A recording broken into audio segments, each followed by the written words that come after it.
Alright. Yeah. Yeah. For this a long time. Let's go.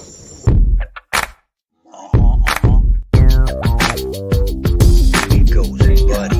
Money, baby. Joe's Paranormal.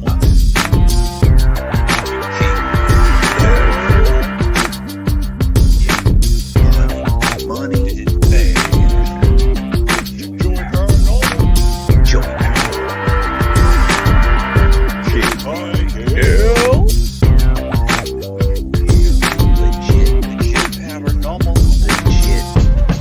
paranormal. Legit paranormal. Legit paranormal. Yeah, legit paranormal. Hey, let me lower this so I don't seem so short. Who'd you talk to? What's going on? It is me, Mike Lepre, King Mike L. This is Legit Paranormal, brought to you by legitpodcast.com. It is July 17th, 2022, 0717 2022. I get nothing for the math geeks. Joining me as always, Buddy Money. There. What's up, buddy? Good evening, Mike. How you doing? I'm good. How'd you like the new intro? It's I liked it a lot. I like the how the voices were kind of thrown in there to introduce our names too. I liked I liked the music, Mike. It was really good. You know, I also like that I'm able to drink beer, and I know that. I'm liking this beer a whole lot. I've been waiting to drink this beer for 2 weeks now, Mike. What is it, buddy? You want to This tell it evening? now? Yeah, I bought this for what's his name? The guy from Maine, the near-death experience guy, Peter Panagore, right? Because he's from Maine. Do the right thing. Do what's right. It's white. All right, there it is. Lunch. Lunch. Called lunch. You can find it at Nicky's Liquors in Providence, or at various other restaurants and beer pubs. It's very delicious. How do you think they came up with that name? I wish they have another one called Dinner, which is even better, which they only brew like about 8 times a year. It's absolutely amazing, like our guest this evening, but we'll talk about him later. Do they make breakfast? They don't, Mike. They make a few other ones called Winds and Waters. Slackers. And Dinner is the double. Slackers. Speaking of not slackers, Joey Paranormal. What's up, Joe? Not much, man. I'm alive. I'm here. Ready to talk some demons with James Annitto. How's everything going on in the whole paranormal world? Because I mean, you are Joey Paranormal, so it's still not normal, still irregular. Still very much nobody really knows what's going on. Everything is still unproven. Yeah, I gotta. So before we bring on our guests, I realized after watching the show last week that I almost need to go to like paranormal therapy because I was starting to freak out every time she used the whole maybe.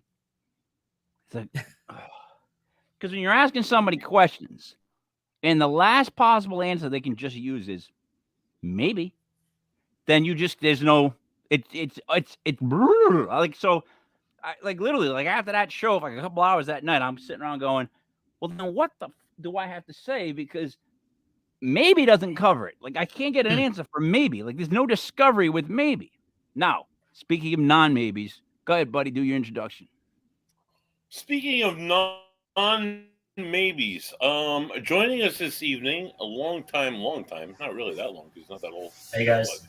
Demonologist, recently ordained minister, paranormal investigator, researcher, public speaker, brand new dad. Congratulations, dude. Thank you. Welcome back to the show, James Annitto. Appreciate it. James. Yeah, guys. How's the Hey, baby? Joey. Hey, Mike. Oh, he's doing really good. He's healthy. He's crying in the background if you can't hear him. He's a bundle of joy. Is this your second kid? This would be my second, yes, sir. So what are the ages? So Caleb, he'll be 6 in November, and then of course he's 8 days old. Oh, actually 9 days old now. Wow. He'll be 10 days old tomorrow. 6 years is a good difference. Brother Yeah. Ray's 6 years older than me, so that was a good space between my brothers. I got a little training wheels. That once it's like riding a bike, right? Once, even though the kids are kind of different, once you know how to kind of parent and change a diaper and feed them, it's kind of simple. But of course, losing the sleep it's never something that you like. But hey, All you right, have to do it. but as a dad of two and a dad of two of 18-year-olds, I'm kind of laughing inside, James, at that comment about it's kind of the same, and it goes because it all does seem like that. But Yeah. what I've learned with dealing with kids is mayhem may happen at any time, and you just don't True. know it. I mean, Very I true. have a memory of I remember the twins both woke up. It was like 3 a.m, and I had to change them both, and then they both had like the shits. And I remember thinking, so this is my life. I remember thinking, so this is it, right? This is it. This is what I grew up to be for this moment. And I'm like, all right, well, and you enjoy the quiet moments and all that stuff. It's amazing. And your health, how has your health been? Unfortunately, terrible. I feel like Iron Man. I'm on a heart monitor for 30 days. I actually wasn't feeling too good before this, but thankfully I'm just mind over matter. Let's get it done with and not think about it. Is it a lifetime thing? Is it a short-term thing? So the cardiologist thinks I might have WPW syndrome, which means just I have an extra wire between my upper and lower chamber. A simple ablation can rid of it, but at the same time of it, though, too much stress or too much overwork in the heart, I could just drop dead anytime. So I'm hoping it's not that, but I've tried every avenue so far, and it seems to be the direction that it might be and going forward. But I'm hoping that if it is it, they register on the monitor and I'm able to get the ablation. Be fine from there. It's scary because I'm trying not to be stressed out, but I have a newborn, so I had the month off of work, thankfully, because the new laws, thank the parental laws that I've come out with, up to 8 weeks.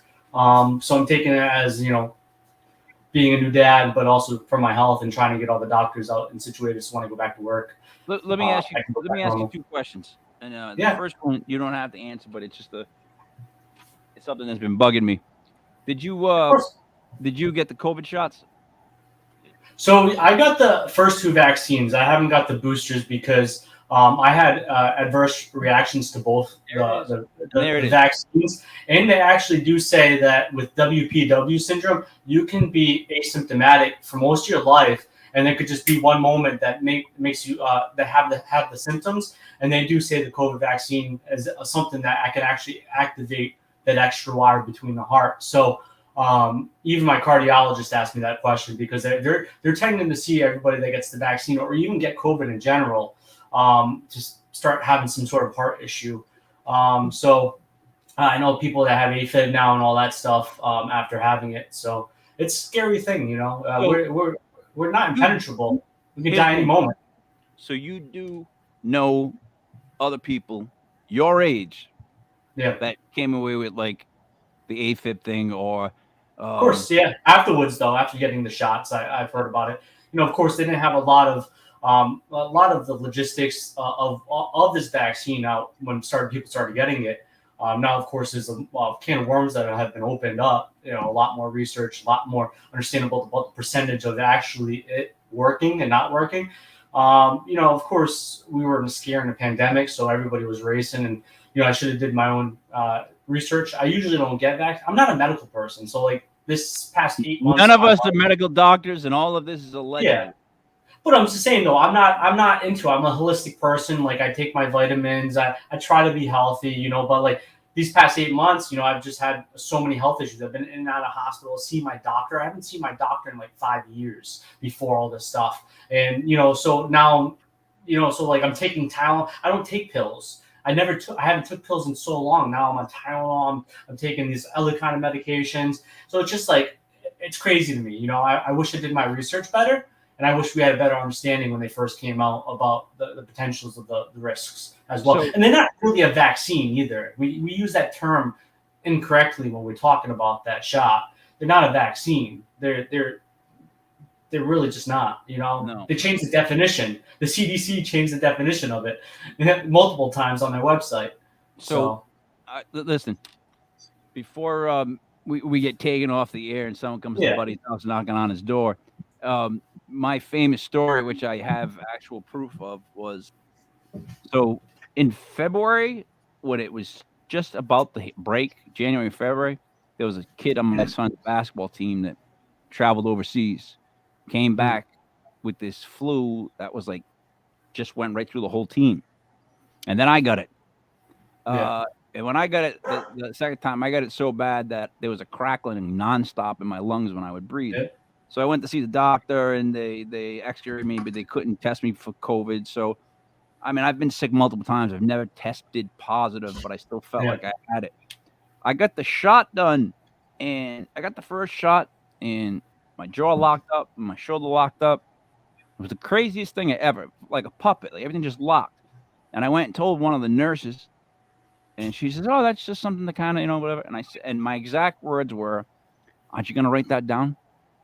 And she's like, "What do you mean?" I'm like, the adverse effects. Like the fact that I'm telling you something bad's happening. Shouldn't there be like a box you check so you're keeping track of these things? She said, "Oh, no, we don't do that." I went, "Oh, no." That's literally what I said in my head. So you're not going to keep track of the bad stuff. Brother. Moving on, let me ask you this. Are you still doing a lot of sugar? So I've actually tried to eliminate a lot of sugar out of my life. Like I don't even drink coffee anymore. Like I actually drink green tea as my caffeine substitute. So like I've tried to eliminate a lot of things out of my life.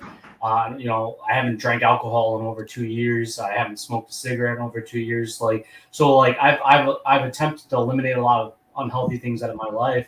But of course, I still add a little bit of sugar. But those are treats once in a while for me. Sugar was the killer for me. Like I have to drink black coffee. I have to do certain things that way now. Yeah. Because it goes to sugar on guys goes to like our face. Yeah, our body needs sugar, but it's also unhealthy for us too.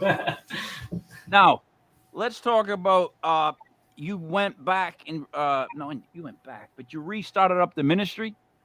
Yeah, so I founded an organization in 2017 called the Dominion Ministry, which Buddy was part of, and I don't know if he wants to still be a part of it. That's up to him.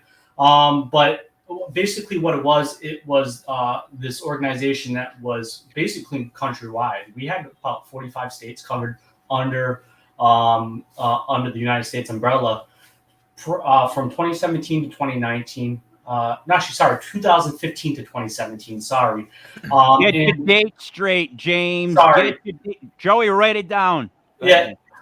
2015 to 2017, I founded an organization in 15. I left in 2017 because I joined seminary through the Old Catholic Church. But basically, so the Dominion Ministry is an organization of like-minded people. We have ministers, we have shamans, we have everybody of different spiritual beliefs.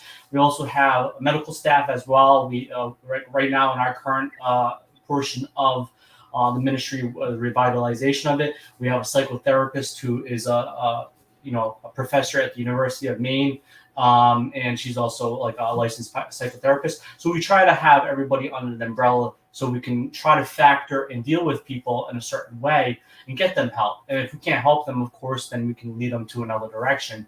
So that's what the Dominion Ministry is. Right now, we're at like a buffet of religion. Is it like a buffet? Is it like a buffet of religion? It's an eclectic group. Yeah, we have people that identify as witches, people that identify as Christian, people that identify as a Native American shaman. We have agnostic and atheistic people in our system. We just come together to a common cause to understand that we need to help people regardless.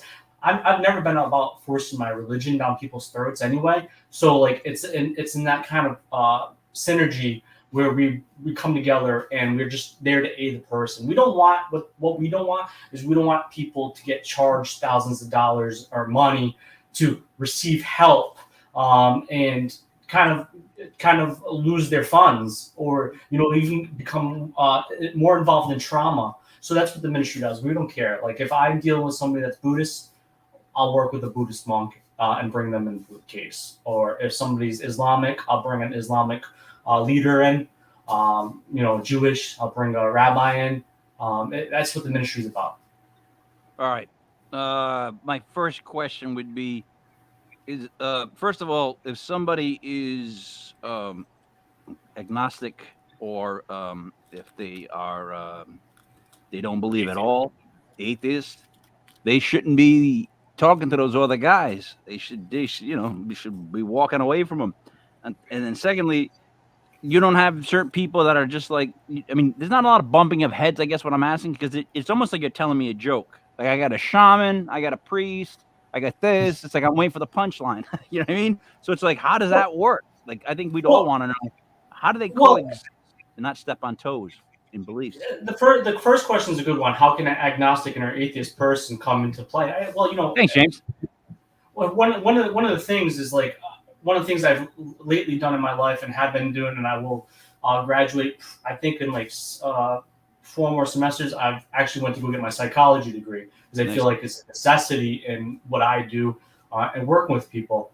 So I feel like taking an agnostic or atheist person, they take an unbiased approach. Maybe they don't necessarily not believe in God, or they're not necessarily for or against it, but they'll come in unbiasedly and collect that data to really kind of come up with a fundamental idea of, okay, is this person dealing with the ghost, or are they dealing with mental illness? I really want that unbiased approach, because when you're looking at like the scientific method or like an article or something like that, you have the abstract, the method, the research, the results, and then the discussion. I want something factored like that from somebody that's not going to come to it in the sense, oh yes, there's a spirit here and God shunned them.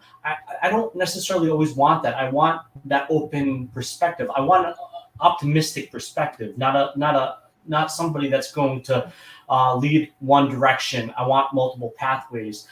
As far as the second question within that, we don't have people that bump heads because it's really kind of presented right first and foremost. Like, one of the things that the ministry does is we don't just invite anybody in. There's actually a membership application, and there is within that there's an interview phase, basically, where they have to get a background check. They have to pass a background check, and they say yes to that option. Because I don't want to put like somebody that's going to steal somebody's fortune or break somebody or kill somebody in their house. But one of the things I bring up to them is that we have multiple different perspectives in this ministry. If you cannot get along with them, this might not be best for you. Like, we have a few diehard Catholics in my group, and you're like, oh, how they diehard Catholics? But we have a few diehard Catholics. One's an Irish Roman Catholic. He's a demonologist in Ireland and works with the Roman Catholic Church out there, and he's a part of our group. And we have some witches. Sometimes you just gotta understand what's more important, and that's really helping people. James, you got, yeah. I know you said you had some witches. Do you have any females in the group that have any special abilities? So yeah, wait a minute. You meant that when you said witches. Well, yeah, wise women, of course. But no, there are people that claim us being psychic mediums, energy healers, and stuff like that. Yeah, we have those people, and a lot of these people, a lot of us in the group have worked with before. Or me so specifically. So I test people. I used to be, when I was a child and first getting involved in this, I used to be more subjective than objective. But I've seen a lot of these people work, and a lot of things that they shouldn't know. I have a questionnaire. I have a 3-point interview phase that I do in my cases, and one of them's an email interview, and one of them's a phone interview. And one of the things is I have all this collected information of where they live, what the house looks like, how many people are living there, what their situation is. And a lot of these people have hit these notes while just walking in a house without ever hearing any information from the homeowner. So, like, how can you know this information? Are they just good cold readers, or they have a good intuition? Like, I do believe everybody has that ability. There's a lot of research within it. But how do they get this information? So I've seen these people do some good, amazing work, and those are the people we employ. I don't want somebody that just cold reads or does gallery readings and tries to make a fortune off of people's goodwill and lost hope. So, we do a lot of research with the people that we have involved. And I think we do a good job of helping people. We just, I couldn't be a part of it, but I just had a group go out, Shannon Noley, Kristen Johnson, and Chris Carr, and Russ Stiver go out in a case in South Yarmouth last night. And the client, one of the things that the client was surprised about, that we don't charge money. And that's what's important to me, is that we can give good hope to these people, that there are people out there that will help them, don't care about what their perspective or their belief is, but also not charge them and make them go broke either. I want to put them on TV. Michelle, we don't do that. Go ahead, bud. Question. Oh yeah, that definitely. So James, I know you travel around the country and you do a lot of public speaking events, and you're going to be at this Gettysburg Bash. How do you being a father and working full time, and how do you draw the line and how do you compartmentalize all these different facets of your life? I mean, oh man, I can answer that for James. Being an investigator myself and trying to work a full-time job and going to school and just trying to live itself is just so much. And doing this, it's just so much, I can't. Yeah, no, definitely. A lot of people say that the health issues I have would be because of that, but not necessarily. I don't think that what I have is stress related. I'm pretty a good person. Stress doesn't help anything though. No, it doesn't. But I'm a pretty stress-free. I'm a pretty stress-free person, and I have a really good self-esteem. So like a lot of the things I deal with, I think like if it is WPW syndrome, that's something that of course would have happened when I was 40. It just happened.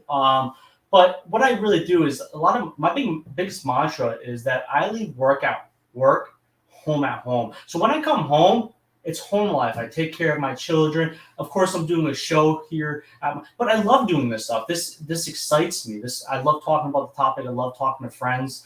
So it's exciting to me. It's not like it's work. As far as like traveling, I get to bring my family a lot of the time. So I'm getting family time. I look at it in a sense like it's a vacation for me. I'm going to do something that I love speaking about, love the people that I'm talking to, meeting new people. And I find that comforting to me. So I don't ever find it stressful. As far as my day job and going to school, like right before this, I was writing a paper. I have 2 assignments due tonight at 11:59. I got one done. I have one more to do after this. But I try to basically know what I'm going to do. I plan my days ahead. This is when I'm going to do schoolwork. This is when I'm going to have family time. I'm going to go to the playground for this amount of time. I try to have a good understanding. And as far as my work, like, I have a really great job, not to boast, but, I've worked my way up in the HVAC field. I'm a project manager and an estimator. So like, I'm like the 4th person in charge in the company. So like, I have a lot of vacation time, and I also make a lot of good money too, so I can easily prioritize what I need to do in my life as well. That's awesome. Joe, you want to ask a question? I'm a little jealous. I gotta say, you're going to Gettysburg. What is it? I'm sorry. I'm a little jealous, honestly, that you're going to Gettysburg. I look for every chance to go down that way of the country. But one of the things about Gettysburg, and I want to kind of plug it, because Gettysburg Battlefield Bash, like I go every August. It's an amazing event. I know Joey was in the Army as well, battle buddies. But I'm a veteran, and it's supporting veterans. They raised money for wounded warriors, and that was the biggest invention of that event. And of course, Gettysburg, one of the bloodiest locations in the Civil War, right? It's illustrious in knowing what that history is in Gettysburg. So they've had that event for probably the past 5 or 6 years, and every single year I've been a part of it, because not only is Pam and Steve Barry amazing people, they're great friends of mine, but they also do so much good for children's in needs, and of course wounded warriors and veterans. And for me to be a part of that, and for them to ask me to be a part of it, it's an honor, because I love to raise money for people. I'm not egotistical or egocentric when it comes to money at all. Like, I'm not having millions of dollars. If I was a millionaire, I wouldn't have it, because I would give it away. I just am not that kind of individual. I don't need the money. I give most of it away anyway. And so, yeah, no, it's a great event. You should come check it out. It's every August, plan ahead. They do it at the Wyndham in the center of town. And it's just a fun event, man. They have a great guest list. They have great vendors. They have food trucks. They have metal bands, rock bands. They have karaoke. It's just a fun time, man. And it's like I said, it's a vacation. You check out the battlefields, go to the Lincoln Diner. It's just a great weekend. Come check it out, guys. Joey? So get back just on the Dominion. I'm curious as to kind of what your plan is for the Dominion going forward. Over the next year, 2 years, 5 years. Like where do you see the Dominion? Where do you hope it goes? So what I basically want to do is I want to revitalize it to where it was. Like I said, we had 45 states before. That's a lot of state coverage between affiliates and members. I really want to get it to, and of course, you have to crawl. You have to crawl before you walk, and you have to walk before you run. So, I have goals, and I'm a goal-centric person. I think if you don't have goals in your life, then you won't ever achieve anything. But one of the things is with the Dominion Ministry, and my goal is we have a New England team. We have about 10 members in New England, from Maine down to Connecticut. And basically, the Lobster Squad. I want to read. I'm sorry, James. You can call them the Lobster Squad. Lobster Squad. Oh God, hey guy. Get the car, guy. Hey man, I love lobsters. But what I want to do eventually is I want to regionize the United States. We have somebody in Canada, we have somebody in Ireland, but I want to first regionize the United States. I want to grab clusters of areas of New England's perfect example. I want to grab southeast, the southwest, the west, the northeast, northwest. I kind of want to regionize those areas, have a lead investigator in that area, a case manager, and a group of team that the lead will pull out in certain cases. If it's in Wisconsin, the guys in Michigan, you can assemble a team in Wisconsin, or if it's in Tennessee and the guys in Alabama, you can assemble a team and send them to Tennessee. That's where I want to get to the point is where it basically runs itself, where they have procedures, because we have procedures. They have to get a waiver signed, they have to get a questionnaire done, and they have to fill out a case file.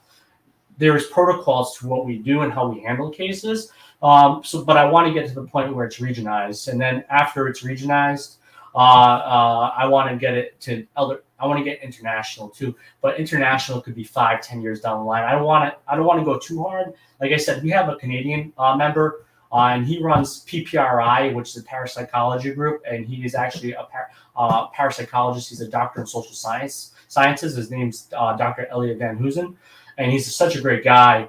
And he heads up the Canada division, and he has PPRI to pull from. And I'm also a member of PPRI because they have a New England division. I try to build rapport with people and work together with any kind of individual. And if they want to become part of the ministry that's good for us, because then we have more ability to network into different areas that we might have somebody to employ into there. And a lot of it's word of mouth too. If we don't have somebody in a certain state or region, then there's other people that might, because I don't know everybody, and I don't tend to want to know everybody either, but there might be somebody that knows somebody in that specific area that's trustworthy, and they kind of say they can handle this. I have a lot of faith and trust in them, and then okay. As long as they don't charge the person, they don't go in a house using spirit boxes and portals and scaring the individual, then I'm cool with that. We're not there to scare. We're not there to make a direction. I try to come in with non-spiritual realm of things. I ask paranormal related questions, but I try to make them laugh. I try to make them feel comfortable. And that's what I want people that are part of the ministry or doing a ministry case to do. I want them to employ and work on the trauma. I want them to try to pull away from the traumatic episodes that they've dealt with when it comes to a haunting. All right. I got a slew of things I've been swallowing in my stomach, and I let everybody talk. I even let Joey talk, which is I don't, we love Joey. Feeling very festive. I'm actually doing a taste test between cherry Coca-Cola and Dr. Pepper cherry, which makes no sense because Dr. Pepper I thought was cherry, but so far, Coke is in the lead. Secondly, you mentioned having self-esteem. I Yeah. commend you on that. I have no self-esteem. I'm going to speak for Joe and Buddy. I don't think they do either.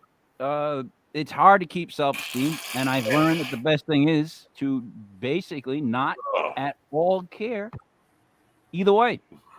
Because why bother caring? I just don't care. And anything negative said, it's only written, you know. Secondly, let's see. I don't believe in atheists.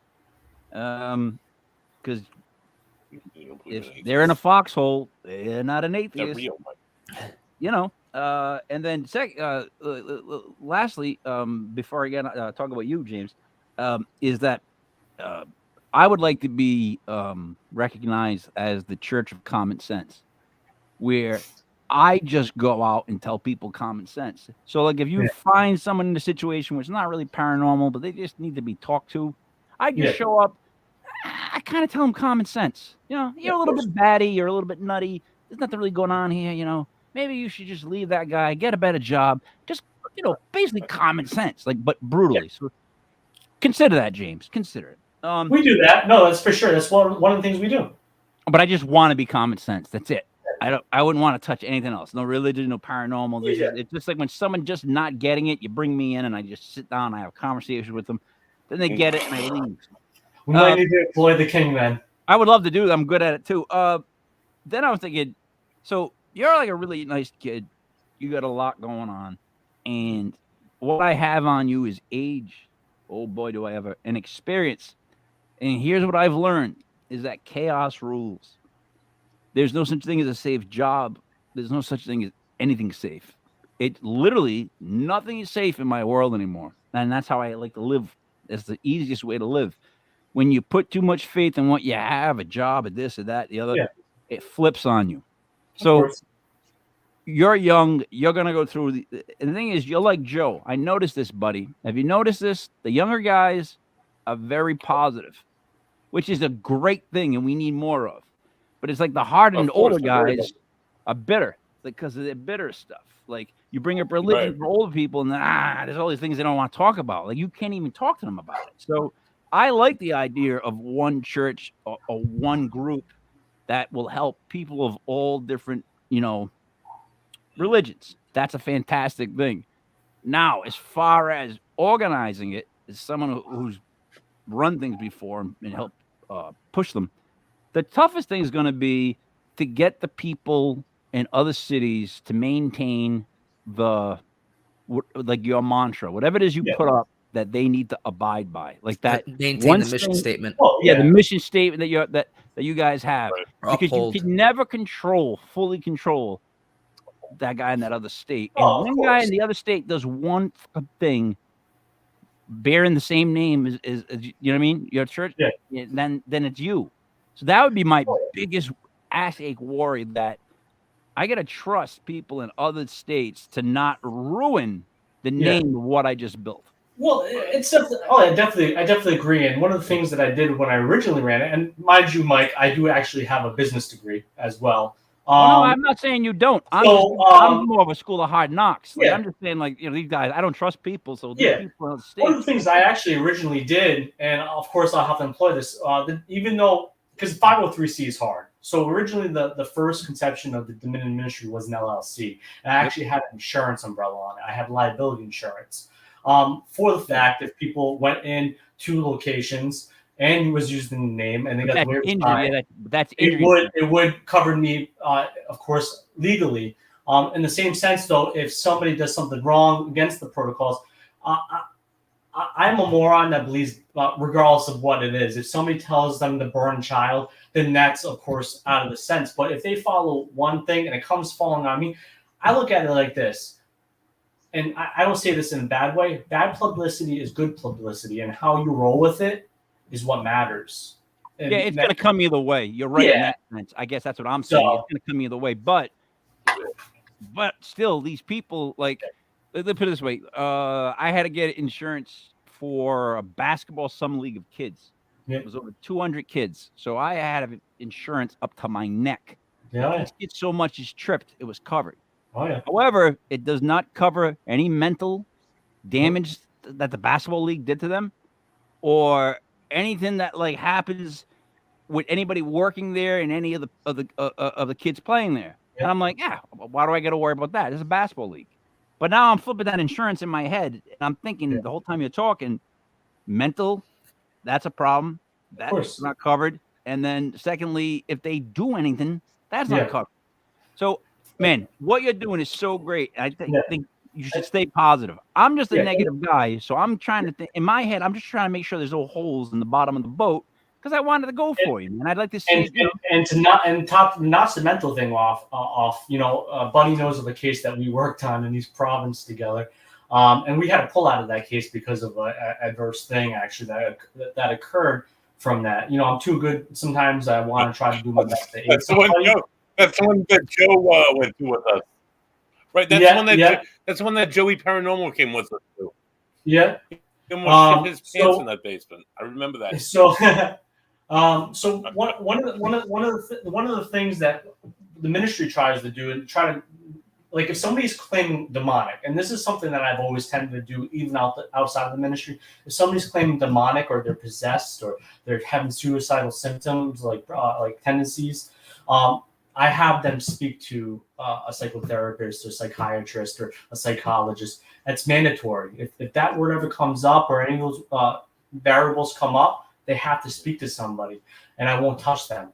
But if they're dealing with a haunting and they just want some or they're alone, then we handle it differently. But yeah, definitely anybody that we get red flags on or are claiming something specifically, it's like they WebMD themselves, which a lot of people do. We have phobias of what's wrong with us because we can easily look it up. But yes, that's in the same spectrum. We tend to follow those protocols. I don't want to ever have East Providence happen again or Dennis Pacheco happen, where Ken DeCosta and I went to Dennis Pacheco's house with his son. So I want to try to avoid these things, but sometimes they fall through the cracks because we're human and we feel the tendency to want to help these people. And sometimes we find out you actually cannot. Right. That was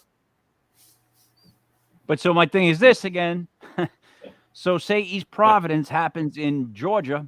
Yeah. And those people aren't you or Buddy. Yeah. Not that you guys even remember Joe was there, but so I want to mention them. But they're not you two. So they might act differently, right? Yeah. I'm just saying, man, this is what worries me. Like I always think you should be like they should be called Ministry South, Ministry West. Like at the end of your whole name, give them that designation of a West, East Coast, South, like Midwest, so that there's a little separation from you to them. Does that make sense? Yeah. I get it. Yeah, so I understand. I definitely get what you're saying. Yeah. Yeah. It just worries me, man. I don't. And buddy, by the way, first of all, you're leaning against a tree, and I don't know how you're doing it. Secondly, I'm wondering if that's a stain that you just tried to drink a beer and missed your face and went down your shirt because you keep standing up. No, it was. I don't want to know how it came. I don't really want to know. That's what she said. Yeah. And I'm starting to believe that that's not really trees. So, so James, Yes. They're beautiful mountains. I will say, Mike, when me and Buddy went camping and he did the show from the remote location in New Hampshire, that's almost the exact same scene that you would have seen behind him at that moment. Exactly. And the same sound and video. Yeah. Yep. Actually, the quality was probably a little better. Do that again here because we're booked on a show. But anyway, that. Yeah. All right, buddy. You're talking right now to yourself out loud, but I enjoy it. So, James, so what we're saying is, I think this is it's a great thing because I think any way you can get people to come together and throw away like one of the two biggest things they fight about, period, is huge. Anytime you can get anyone to say, all right, we're not going to talk about this just so we can take care of this common goal, it's not easy nowadays. It's actually getting tougher and tougher and tougher, which is like, you know what I mean? So, buddy, what would you do, right?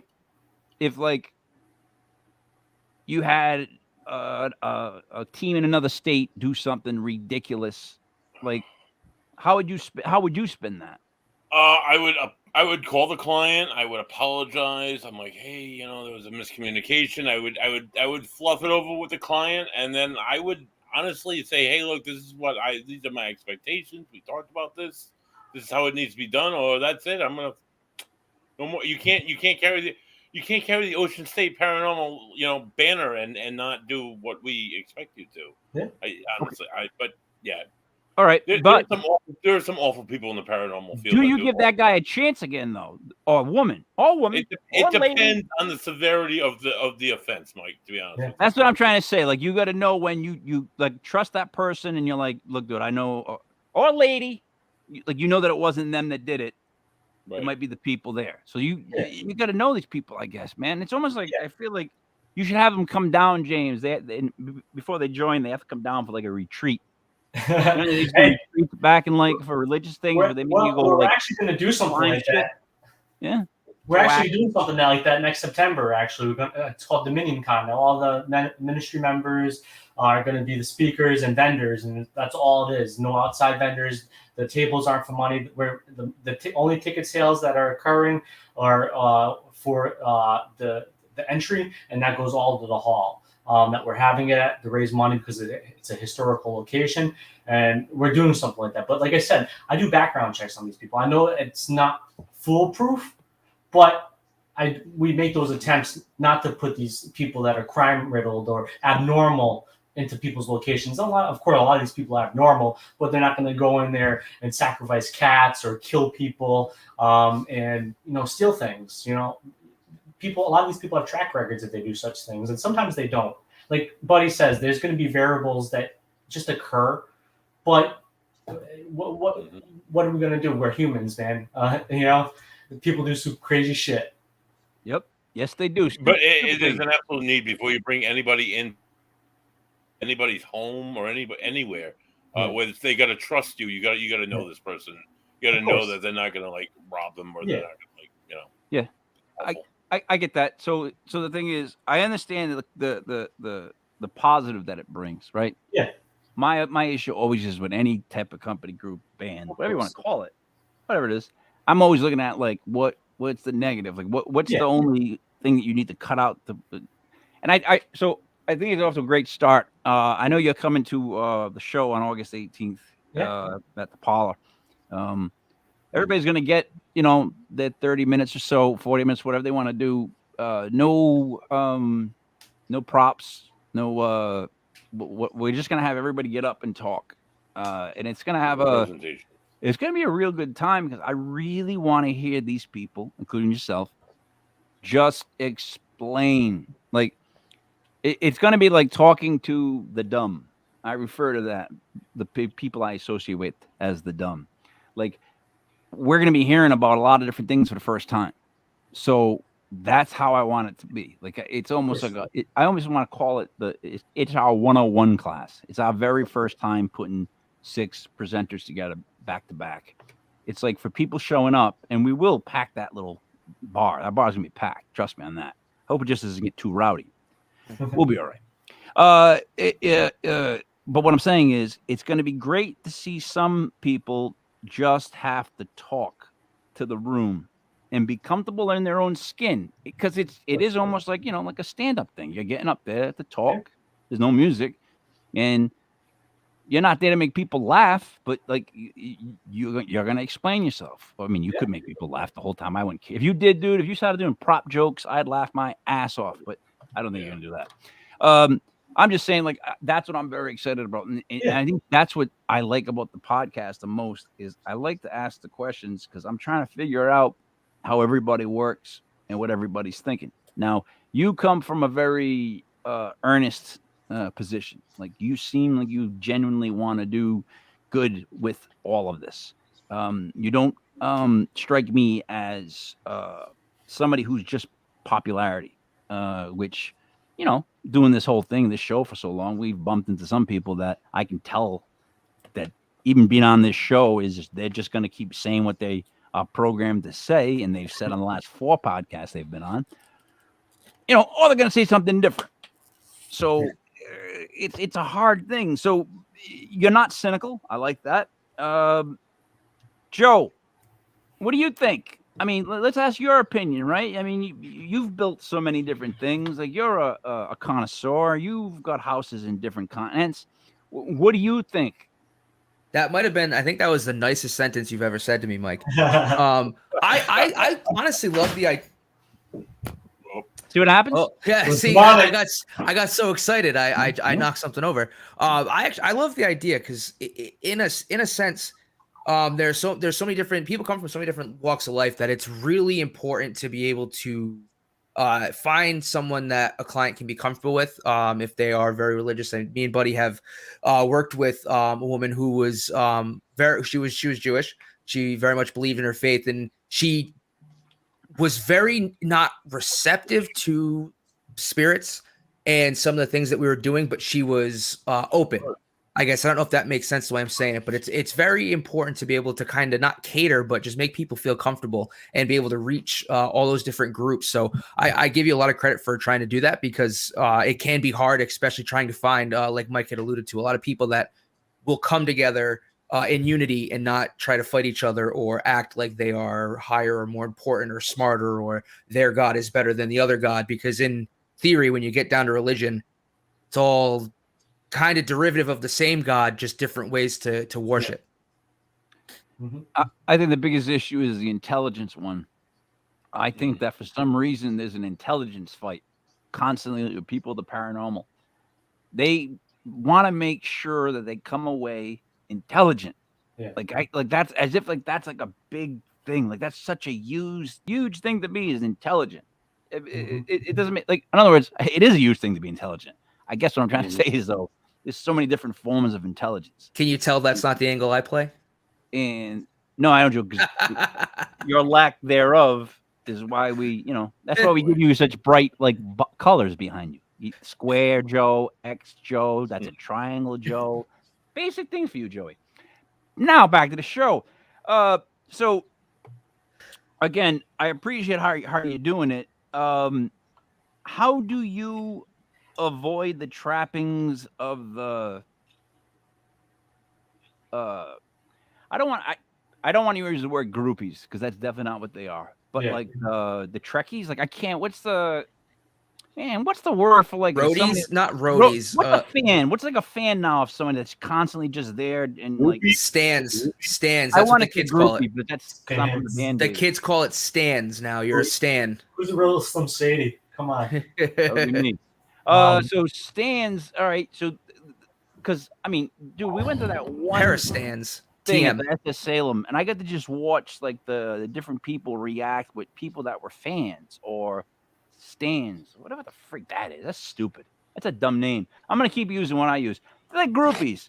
Like it could be a guy, it could be a lady, it could be whatever. Either way, they were just groupies coming up to people to talk, and I dealt with that in the band days. Didn't like it because I got weirded out eventually. Too many people asking me questions, personal ones too, which is weird. Because I'll come up to you, start talking about what you do, and all of a sudden they're like, "So what's your baby's middle name?" And you're like, "What the? Why would you like? What are you doing right now? What?" So I mean, are you dealing with that at all? You must. Well, yeah. There's people that then want to be a part of it that have no inkling. Like a lot of these people, you gotta remember, I've been in the paranormal for like 16 plus years. So I've done a lot of the conventions and speaking around the country.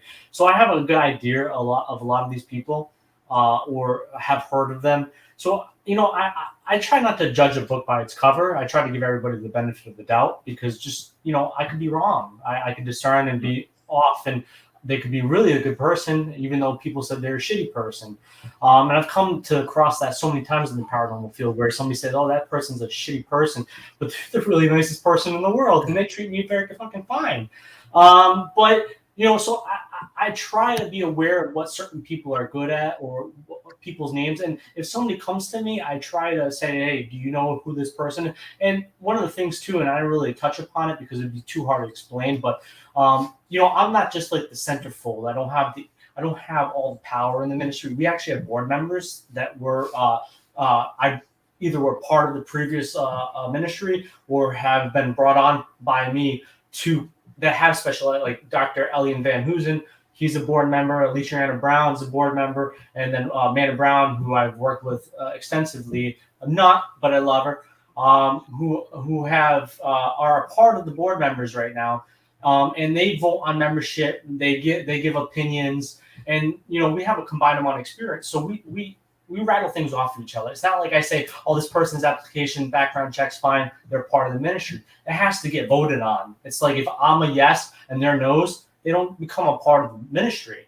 So I made that a part of the ministry. So because I don't want to have all the power, and I don't want to do all the work. Like I'm used to doing all the work in previous endeavors. Maybe that's why I'm not part of them anymore.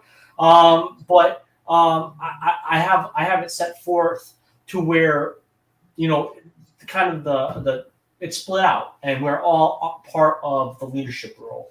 And we're not letting people in that shouldn't be let in either. You know what I'm saying? It's important to have other people. One mind's better than one. Two minds are better than one, and when you have four minds, it's better than one as well. All right.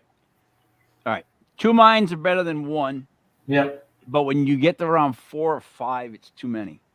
Yeah. Right. And I mean dead serious on that. Like as far as the head of something, like I agree with having a board is a brilliant idea. Well, there's a lot of big companies that have chairs that are like 12 in, and they. Yeah, I know. I don't trust it though. I'm giving you my. You see 10 people. How many do you think are intelligent? Well, no, let me rephrase that. Yeah. You see 10 people. How many do you feel like? Probably a third. Yeah, right. Worth even getting into it with. Probably a Or third. Yeah. sincere. Yeah, so my numbers are already looking good. See, my math's okay. Yeah. It's again, everyone's become so cynical right now. Of course. But I think what people need is not just help with demonic things or things that they're worried about or problems they're having at their houses. But you touched on it earlier. It was the if they're looking or they're thinking about suicide in any sort of way, because right now we started the conversation with how there's been a lot of people we know from your age to my age that have had all these weird effects, right? From the allegedly, thing in the beginning. Come down now to that lockdown time and how people use their time and what people did differently, how some people stuck to structure and how some people did not. And when you no longer have structure, especially if you did have it for a long time, a year is by way long enough to spin you off your axis. Right. So, in my opinion, the biggest problem with everybody is their mental health. That's why they would fight political arguments on social media as if there was blood involved, as if you couldn't say, I could not say a word or I would get called one side. No matter what I did, I was, you're this, you're that. And they would erupt and they'd lose their minds on you and they would go nuts. And you look back on it 2 years now, it's like a year and a half. They look like idiots. All those people that went crazy as if they were like the Republican or Democratic or whatever party, as if they were the only ones and they had to represent them. And if they were the donkey or the elephant. Yeah, if they didn't, oh my God, you lose. And if you didn't pick the right guy, hey, we hate you. And it's just like, it's crazy. It got so bad. I just think that having people come together of different faiths would be good in that sense, because I guess I would think that I'm not going to want to talk to a Muslim guy if I'm going to kill myself growing up Catholic. Yeah. I don't think it would work. I think I'd end up just jumping. No offense. Just saying. Doesn't match up for me. I digress. So what I'm saying is, would you hope for the 40 virgins? No, just kidding. I thought about that, right? I always said that. Because think about it this way. It's a couple of things. One, 40 virgins. First off, virgins in general, there's going to be a lot of stupidity. They're new. They're naive. And, again, are they virgins that were virgins and died virgins? And that's how he got them? Or were they made completely brand new as virgins? That weirds me out, too. On top of that, there's 40 of them. You want to be around 40 girls? I don't. I'm not. That's definitely way too many. Remember I said the whole thing about one mind, two minds is better than one, but once you get to 4 or 5, so with girls, it's kind of by tens. 10 girls would be fantastic. 20 would be, oh my God, that's Vegas. 40, it's like that's like Buddy Money Thayer levels. Like you don't need that. Yeah, I don't know. I don't know how people are polygamist. I really don't. Bye. Buddy's not saying a word. He knows what goes on in the woods. Buddy's muted again. Is he muted? All right. So back to it. James, where do you see yourself going with all this? Like, what is? I know you want to go international, but let's bring it back to where we are. Well, I want to go regional first. So is it? So your goal right now is to grow the ministry's outreach. Yeah. Okay. You want to set up shop in as many. I know it's a weird term, but in the different New England states first? Is that the first Well, goal? we have New England covered already. We have about 10 members in New England of all different belief systems and backgrounds. So my next would be like grab New York, Ohio, and a few other states, clump them together. I want to try to like do 4 states or so. But they got to travel, and it's almost you got to have an A team, like like the West Coast Avengers. You could have the regular Avengers. You guys don't remember there used to be there was like the Midwest Avengers. There actually was. It was like based in Utah, I think. But like, so you got to have like all forms of Avengers, meaning like somebody of a different thing in every location that can drive and be within reach, right? New England, I guess, is kind of easy. Unless somebody's way up in New Hampshire and you're like, yeah, I can't get to you.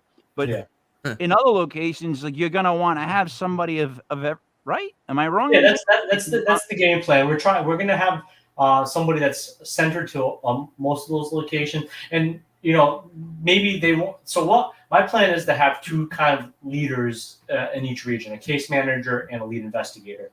And a lead investigator will have no problem traveling.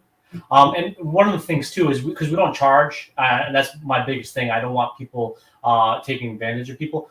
I'm more than willing to pay for their hotel or their gas for my members. So if my lead investigator needs to go somewhere, I'm more than willing to pay their travel, their hotel to go to these locations. And that's not something that I'm not willing to do. So I think nobody will have a problem with that. You need it should be you, but you're involved. You need to have the figurehead, the person to take to do all the publicity, to take all the whatever, like because that's not the person that runs it. Usually, they usually stick somebody out there to be like, whatever, and then there's you gotta find the right person. You can't just have somebody that's going to be your spokesperson. You don't have the faith in, like you said. So that's why I think on that person, but unfortunately, eventually, of course. But like I said, we're crawling right now. I'm a baby. I'm crawling. Actually, no, I'm on my back right now. Like my son is currently probably sucking on a nipple. He's lucky. But I'm on my back right now. Like so we have to. There's stages to this, and I'm not trying to get up and running or try to run a marathon right now. That's not the plan. Starting off slowly, we're trying to do this right, and that's the progression for me. When this grows, and it takes time for growth. Like a child, for example, you have 2 18-year-olds. Took 18 years for them to graduate high school and grow up, and now they still have 20, 30, 40 years. Well, they have a lot more years to grow. So. Yeah. No, I totally get all that. I do. Buddy, you have anything you want to say? As you lean there in the woods? Mike, believe it or not, I actually do. Smoke alarm, buddy? Yeah, so anyway, I heard the loon for a second. So anyway, join us next week if you're not enthralled already by James. Christine and Dan Pierre from Connecticut PRT will be joining us live here on Ocean Paranormal. I don't know what that noise is. I don't know what's going on. However, I do have a question for you, James. Yeah. Somebody who's on a more national level. So we've had demonologists here on the show who said that someone said that Jesus Christ, that everything that we hear as investigators is a demon, and then we've had others say that it's so rare that it's not likely to ever be encountered. what's your thought on this? What's the percentage of Dominion Ministry cases that are actually demonologist cases? Well, as of right now, probably none of them, to be honest with you. But figuratively, like I am one of those people that don't believe demons are everything.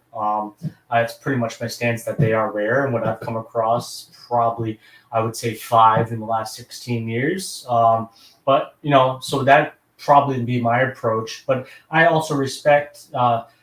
Somebody like a Keith Johnson. I'm not calling him out because he's very outwardly on that, and he's a great friend of mine. We've broken bread many times. But there are demonologists like Ralph Sarchi, who's also a great friend, that will say everything is demonic as well. So these are figureheads. They've been part of it a long time, but there are people like John Zaffis or Carl or myself or Nathaniel Gillis. That you guys had on, who I love. Nathan's a great friend of mine too. They would say spirit and demons are different, and there are, of course, differences when it comes to demonic folklore too. But as far as the Dominion, as far as how long I've run it, even from 2015 to 2017, I'd say maybe one case we came across was even demonic in my involvement. So it's very rare. But it's easy to misdiagnose a situation too when you're not peeling back the onion enough, because there's certain things like mental illness or even hauntings in general that could persuade you to believe it's something sinister or malevolent than maybe something trying to communicate. That's the only way it's trying to communicate. My issue, James, is that I always have to say it. I have a hard time believing that children stay here as spirits, and especially they stay in places where bad things happen to them. Yeah, that doesn't make sense to me. Doesn't make sense in the universe. I would think that if I heard a kid's voice, like my wife did on Salem, yeah, I don't believe that to be a kid. yeah. I mean, am I wrong in saying that? Like, that's just where I stand. I'm a dogs and kids go to heaven. Yeah. Well, I think it's depending on, like, of course, this is all hypothetical. There's hypothesis out there, right? There's theories, but I think one of the things is with it's dependable. I think if a child is like the Lovely Bones is a great example. It's a great movie. It's with Mark Wahlberg. He's the dad. His daughter died. I think sometimes there's these children are tethered because there's something that traumatic that happens in their death, and they're trying to get out. That they're, of course, this maybe I don't necessarily believe this, but this is something that I do believe in some form. But they're trying to echo out what occurred to them, and maybe they don't think they're dead, or they know they're dead, and they're trying to get that mission or voice across saying this is what killed me. So I think something like the Lovely Bones is a pure example of the possibilities of it happening.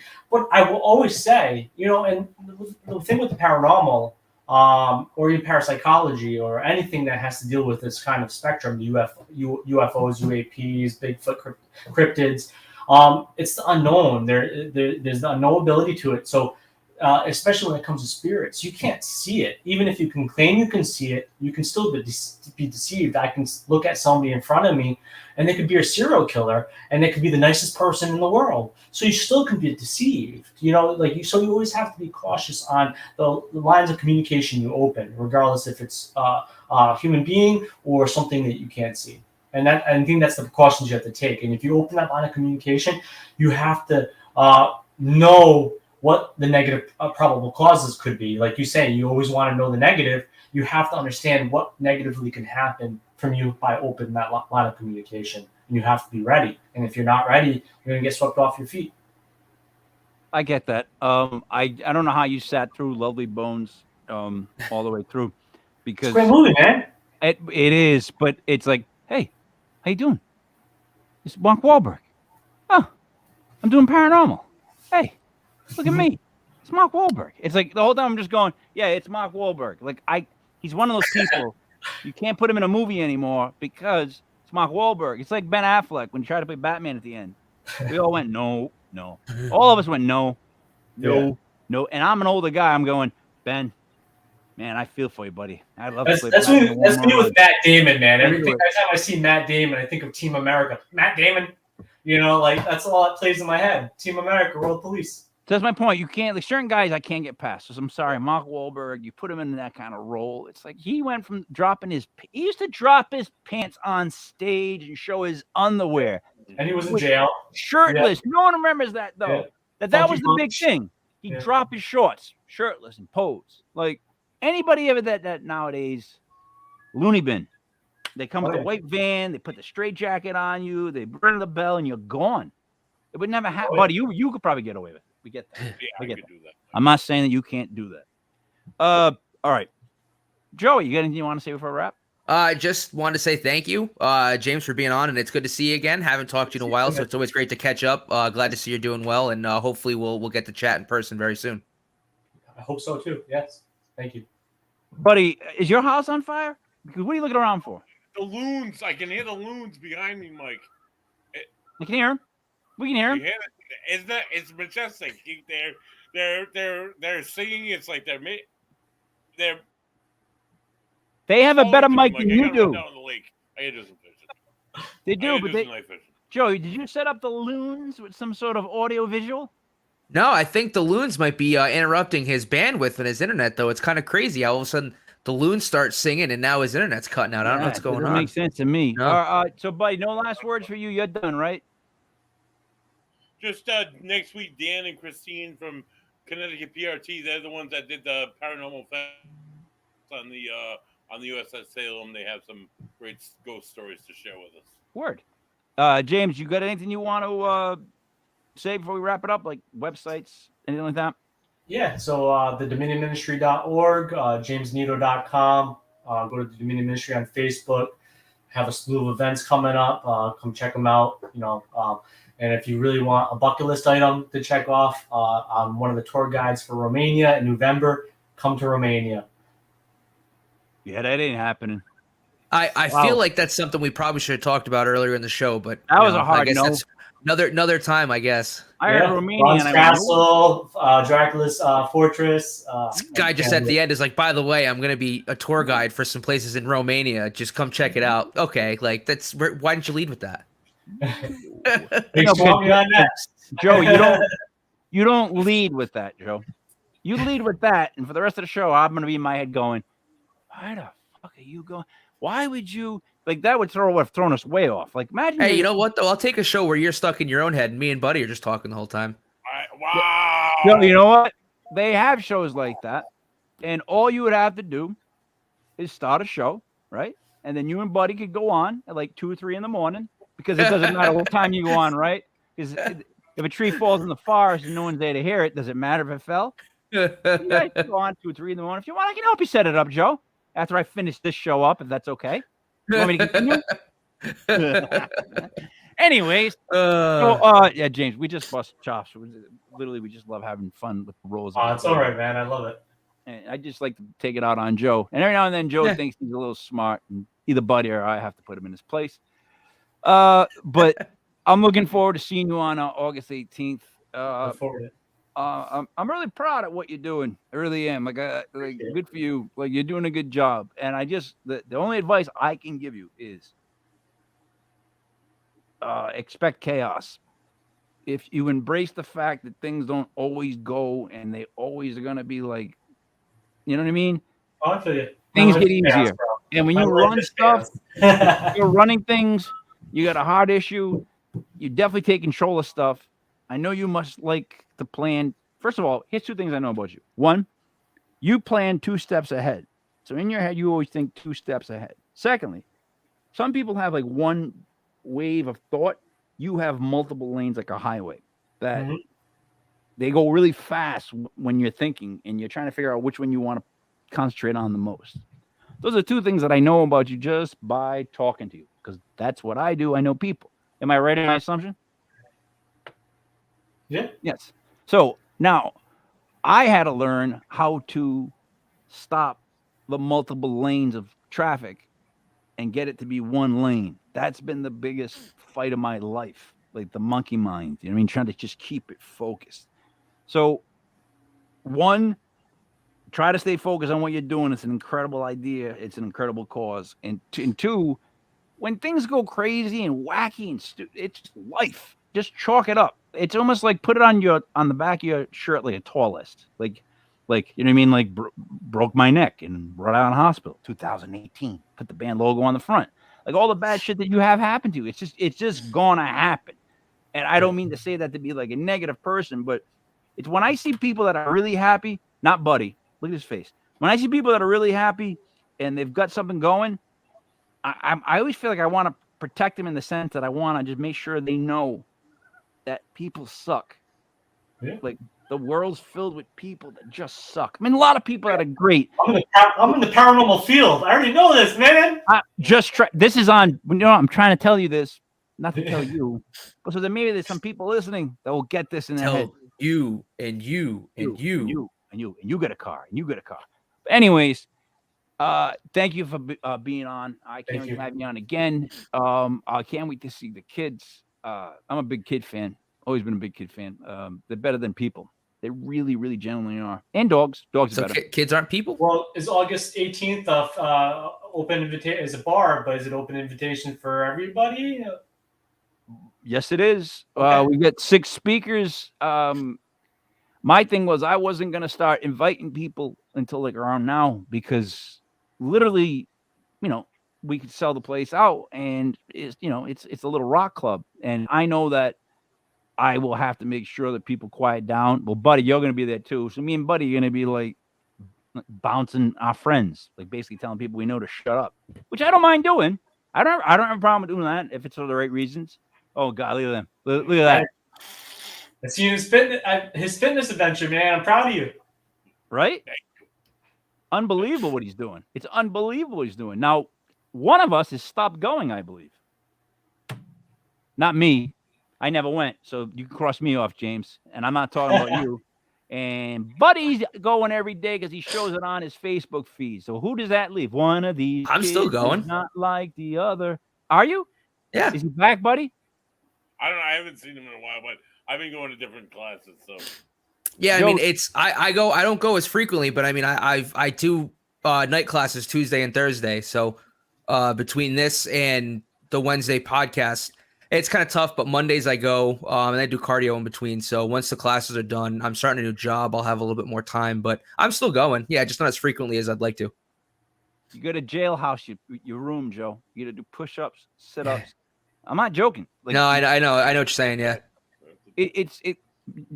James. What I did learn though, from the beginning of this conversation to the end, with those shots, you have to stay in the best possible health you can for yourself, because if you have kids, you have to be there. And what I'm learning now is like it just seems like allegedly people are dying in the age of 30 to 50. Way too fast all of a sudden for like similar reasons, and you gotta stay in the best possible health. That's it. Like that's what I think this comes on to. Stay in the best possible health mentally and physically, because it's no longer about you. Yeah. There's kids, right? I enjoy you guys. So for Joey, Paranormal, for Buddy, Money Pair, for James Annitto, it's me, Mike Lever, King Mike L. This was Legit Paranormal, brought to you by legitpodcast.com. Our next show will be Tuesday night. It's Legit Paranormal Vacation Planners with Elise Giamarco Carlson, Buddy Money there, myself, and I don't know where we're going. Buddy, do you know where we're going this week? I'm not sure where we're going this week. Mike, me, and Lisa. Romania. I'm pretty sure it's not Romania, but we will find out. I don't know about that yet. Hey, buddy, good luck with the loons. We are out.